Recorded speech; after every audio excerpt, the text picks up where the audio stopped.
Ngokuka Matewu 10:9. Kwathi uJesu eseqedile lawo mazwi, wamuka eGalile, weza emikhawulweni yaseJudiya phesheya kweJordani. Izixuku ezinkulu zamlandela, waziphulukisa khona. Kwase kusondela kuye abaFarisi, bamlinga bathi, kuvunyelwe yini ukuba indoda ilahle umkayo noma ngaliphi icala na? Waphendula, wathi kubo, anifundanga yini ukuthi owadala ekuqaleni wabenza owesilisa nowesifazane, wathi, ngenxa yalokho umuntu uyakushiya uyise nonina, anamathele kumkakhe, labo ababili bayakuba nyamanye. Ngakho abasebabili, kodwa banyamanye.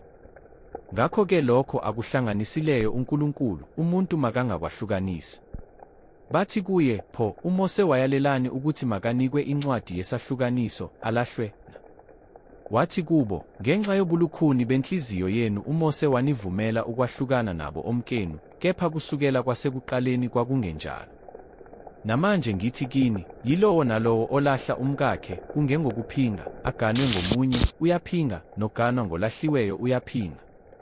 Abafundi bathi kuye, uma injalo indaba yomuntu nomkakhe, akukuhle ukuganwa.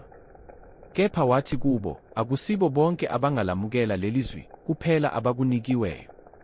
Ngokuba kukhona abathenwa abazalwa benjalo kwasesiswini sikanina, kukhona nabathenwa abathenwe ngabantu, kukhona futhi abathenwa abazithenileyo ngenxa yombuso wezulu. Ongakwamukela lokho akwamukele. Khona kwalethwa kuye abantwanyana ukuba abeke izandla phezu kwabo, akhuleke, kepha abafundi babakhuza. UJesu wayesethi, vumelani abantwana, ningabenqabeli ukuza kimi, ngokuba umbuso wezulu ungowabanjalo. Wayesebeka izandla phezu kwabo, wamuka lapho. Bheka-ke, kwasondela kuye othile, wathi, Mfundisi, ngiyakwenza ntoni enhle ukuba ngibe nokuphila okuphakade na? Wathi kuye, ungibuzelani ngokuhle na? Munye ongomuhle.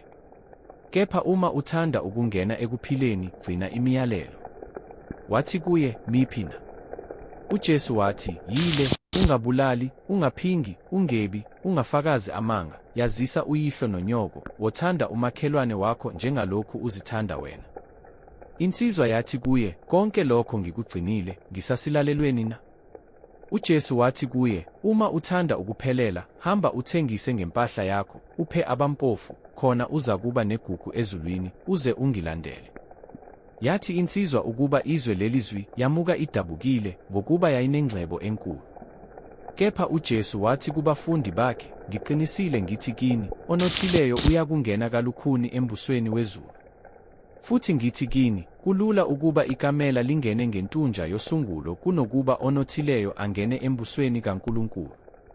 Sebezwile lokho abafundi bethuka kakhulu, bathi, pho, kungasindiswa bani na?